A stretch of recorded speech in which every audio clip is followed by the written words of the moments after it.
Elle écrit comme elle cuisine avec passion.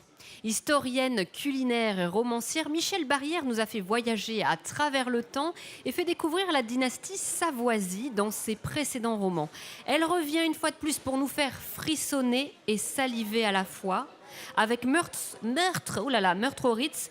Alors il est tout chaud, hein. Il vient de sortir du four. Je vous en conseille vivement la lecture. On va en parler, on va aussi parler nourriture avec Michèle pendant ces quelques minutes.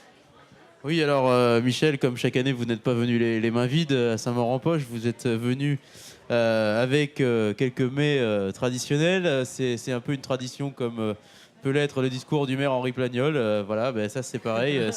C'est la tradition de Saint-Maur-en-Poche. C'est le dimanche midi.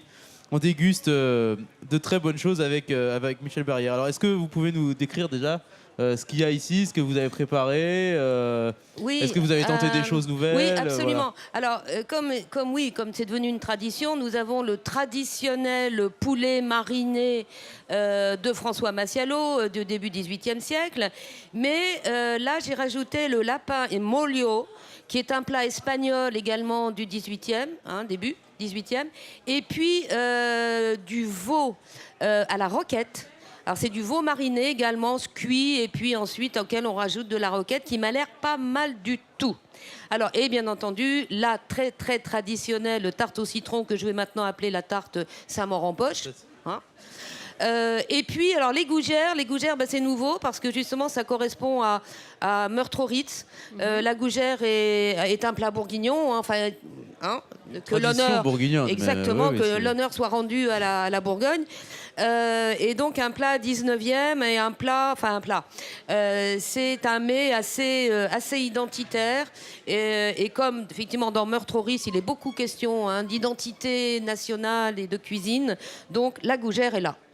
Alors la gougère, travailler ce matin, je me suis levée à 5h30, vous voyez, pour les lecteurs voraces de Saint-Maur-en-Poche. Et Michel, même si ce sont des plats d'antan, les ingrédients, on les trouve partout, c'est compliqué, c'est-à-dire que les lecteurs qui sont là et qui vous aiment, qui ont envie de reproduire les recettes peuvent le faire tout à fait facilement? Il y a aucun souci de toute manière. Si vous voulez, il y a même... parce que moi, jusqu'au XVIIIe siècle, il y a ni pommes de terre, ni tomates, ni courgettes. Il n'y avait pas Monoprix? Non, il n'y a pas Picard, non, voilà. Non, il n'y a aucun souci pour trouver, bien entendu, l'ensemble des ingrédients. De toute manière, là, c'est pratiquement que des herbes. Il y a de la ciboulette, il y a du persil, il y a des oignons, il y a de la roquette. Vous voyez, que des choses qu'on trouve sans aucun souci. Alors, on l'a dit, Meurtre au Ritz, je le remontre, faire un peu de réclame, vient de sortir. Pourquoi est-ce qu'il faut le lire, Michel? Pitchez-nous un peu l'histoire, quand est-ce que ça se passe? Ça se passe pendant l'affaire Dreyfus, c'est ça? C'est en plein milieu de l'affaire Dreyfus? Ça se passe, oui, à Paris en 1898. Paris est presque à feu à sang, véritablement. C'est-à-dire que tous les jours, il y a des manifestations pro- et anti-Dreyfus. Des manifestations des nationalistes qui deviennent de plus en plus violents. On est juste à la fin de la grande série des attentats anarchistes, et qui là aussi avait été absolument terrible. Donc si vous voulez, l'ambiance à Paris est plus qu'électrique. Vraiment, à chaque moment, ça peut déraper. Et c'est le 3 juin 98 qui a été choisi pour ouvrir le Ritz Paris. Alors, César Ritz, qui est le créateur de l'hôtellerie moderne, le premier à avoir mis dans chaque chambre une salle de bain et des toilettes, ce qui ne se faisait pas, bien entendu. Le premier à avoir accordé de l'importance aux lumières, au décor, des tas de choses, ce qui fait vraiment les véritables hôtels et le luxe. Il avait travaillé, bien entendu, avant. Alors, il est d'origine suisse. Il avait travaillé à Lucerne. Ensuite, il a eu des hôtels sur la Côte d'Azur et surtout le Savoy à Londres. Le Ritz Paris est le premier hôtel qu'il ouvre en son nom propre. Donc, il y a un enjeu majeur, c'est-à-dire qu'il faut que le Beautiful People vienne à l'inauguration. Et alors là, il se passe quelque chose de terrible. Il y a un cadavre qui est retrouvé pendu, je crois, dans une chambre froide du Ritz. Ouais, alors racontez-nous avec pourquoi. Les crocs bouchés. Ça, je vais pas vous dire Non, pourquoi, pas pourquoi. hein, c'est sûr. C'est la touche Michel Barrière. quand Oui, même. tout Michel ça. Barrière, Puis je veux vous dire ouais, quoi c'est ça. aussi, toute l'histoire. Non, pas toute l'histoire, non. Faut pas spoiler, Non, non. David. hein. Mais toujours est-il que ça fait tâche. Hein. C'est-à-dire que, bon, grosso c'est sûr. modo, 15 jours avant l'ouverture d'un hôtel de luxe, de trouver un cadavre dans la chambre froide accroché, etc., c'est pas bon. Ça fait mauvais genre un peu. Ça fait Oui, très... c'est- La c'est viande mauvais froide genre. au Ritz, ça passe pas.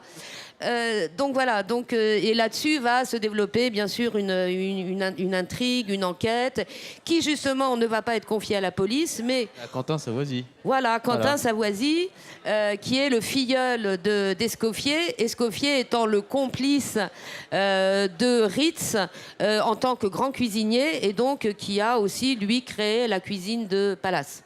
Pour écrire Meurtre au Ritz, est-ce qu'on vous a ouvert justement les portes du Ritz? Est-ce que Il vous est avez fermé. découvert les coulisses? Mais en avant, gros, c'est avant ça, oui. ça, bien en amont, vous y êtes déjà allé? Non, je ne fréquente pas le Ritz. Non, c'est vrai. Alors, Michel Oui, je sais, c'est un petit manque dans ma culture.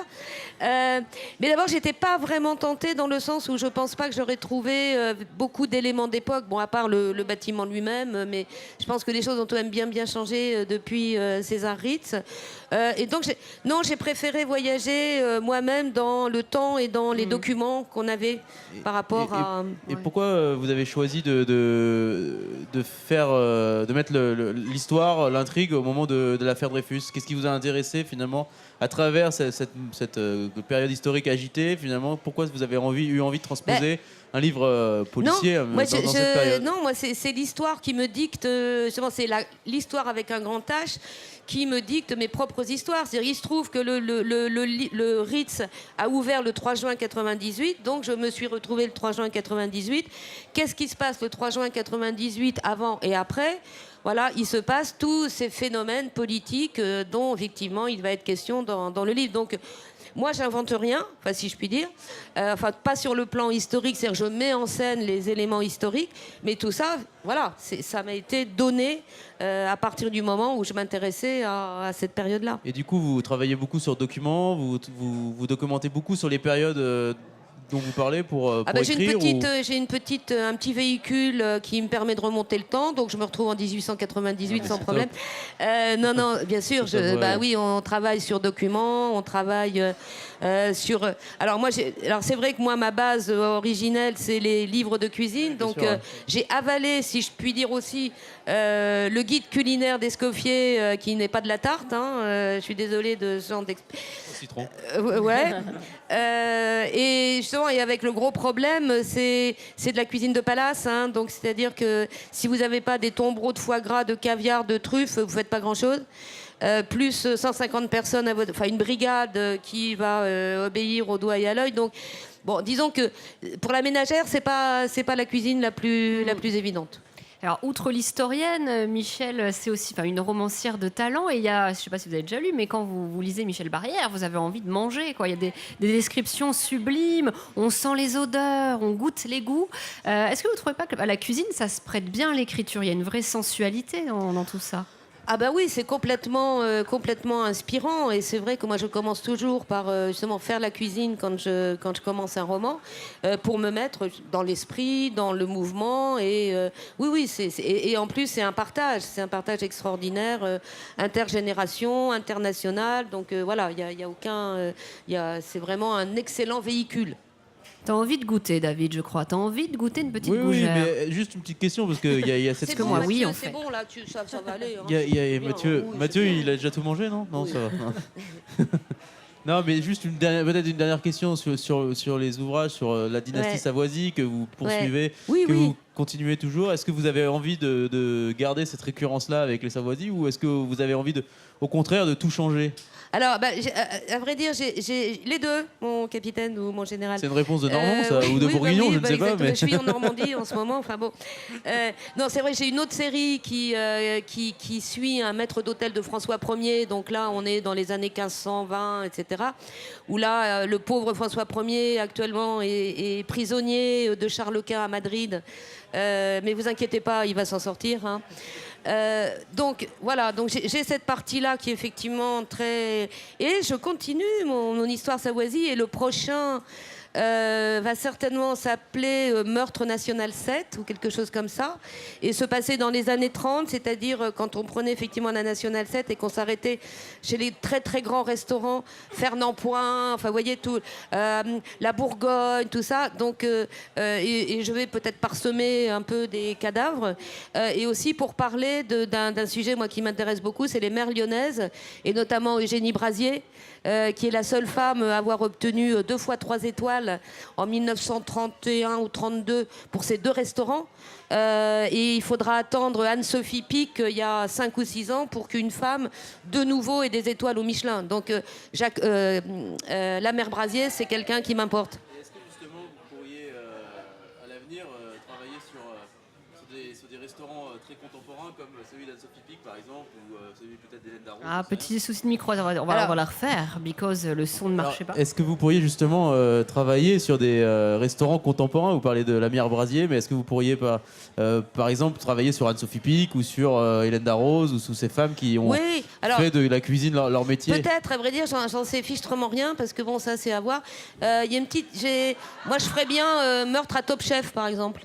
Ah, ça serait génial ça. Mais ça marcherait bien, ça, Michel. Ça serait super, Voilà. ça. Voilà, genre de, enfin, voilà. Donc il y a toujours là, effectivement, là. Ça va, Jean? Jean est très content là. On te fait une assiette.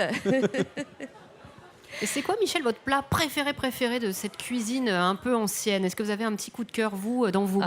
Ouais, non, c'est très dur. Hein. Ce poulet, le poulet de François Massialo, là, il me plaît bien parce qu'en plus, on peut partir en pique-nique avec. Vous voyez, quand il fait beau, au bord d'un lac, je vais le goûter, moi. etc. J'entends les j'ai estomacs faim. gargouiller. On va peut-être Bah, les faire écoutez, je goûter, crois non? qu'on va y aller, là. Oui, hein. allez. Vous Voilà, voulez goûter, donc hein. c'est... Est-ce qu'une petite fourchette? Ah, mais le canard, il me faut un four, il me faut... Voilà, vous voyez, Alors, donc... on va en bon, parler à Jean de préparer un four l'année prochaine pour, c'est ça, mais voilà, pour moi faire le canard de Michel Barrière. Exactement, on peut faire une rôtissoire, moi c'est pas un souci. Hein. Je vais en parler à Jean. Voilà. Là, il fait celui qui n'entend pas, mais on lui en parlera. Donc voilà, bah, écoutez, n'hésitez pas, Venez, on va goûter, servez-vous On peut l'applaudir. et régalez-vous. Merci. Alors, Mélanie, elle a déjà commencé Moi, à j'ai goûter. commencé, c'est vrai que c'est pas mal, Michel.